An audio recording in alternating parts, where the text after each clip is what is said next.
তেল নিতে এসে বিপদে পড়ছি, যে সবসময় এখান থেকে তেল নিই, কিন্তু আজকে তো তেলই নাই এখানে।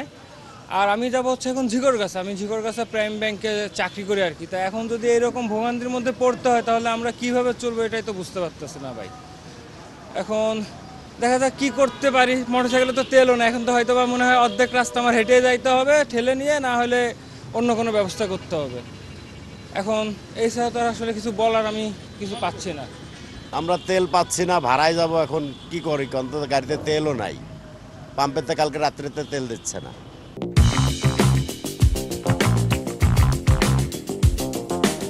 এখন শুনলাম যে ধর্মঘট করছে ডিপো থেকে, ওই শ্রমিকরা তেল নাই।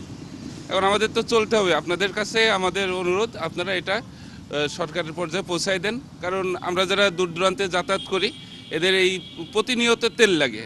তেল ছাড়া এখন রাস্তার ভিতরে আমার বাইক নষ্ট হলো, আমি একটা প্রতিষ্ঠানের ম্যানেজার, ব্যাংকের ম্যানেজার, আমার কাছে চাবি রয়েছে। রাস্তার মাঝখানে যদি বন্ধ হয়ে যায় আমার গাড়ি, তা আমি তো ভল্ট খুলতে পারবো না।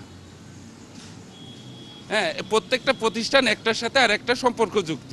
তা আপনার কাছে অনুরোধ, আপনাদের কাছে অনুরোধ, সরকারের কাছে এটা পৌঁছায় দেন যে যদি কোনো তাদের যৌক্তিক দাবি দেওয়া থাকে এটা মেনে নিতে। কারণ একজন ধর্মঘট করলে, বন্ধ রাখলে আরেকজনের সমস্যা হচ্ছে।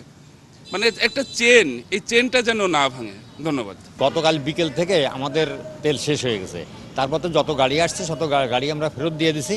এবং আজকে শুনলাম যে ধর্মঘট প্রত্যাহার হয়েছে। এখন প্রত্যাহার যদি হয় তাহলে লোড হচ্ছে, তার লোড শুরু হলে গাড়ি সিরিয়ালে এখান থেকে যাবে, কিছু গাড়ি ওখানে আসে, লোড হতে গাড়ি ফিরে লোড দিয়ে আসতে, পাম্পে তেল আনলোড করে তা তেল প্রসেস করে দিতে আমাদের সন্ধ্যা নাগাদ 5টা 6টা এরকম হয়ে যাবে। তারপর হয়তো যদি দেয়, লোড দেয়, তাহলে স্বাভাবিক হবে তেল আসার পরে। এরপরে যত গাড়ি আসছে সব চলে যাচ্ছে আর কি, তেল নাই। এমনি আমরা পাম্পে আছি আশেপাশে,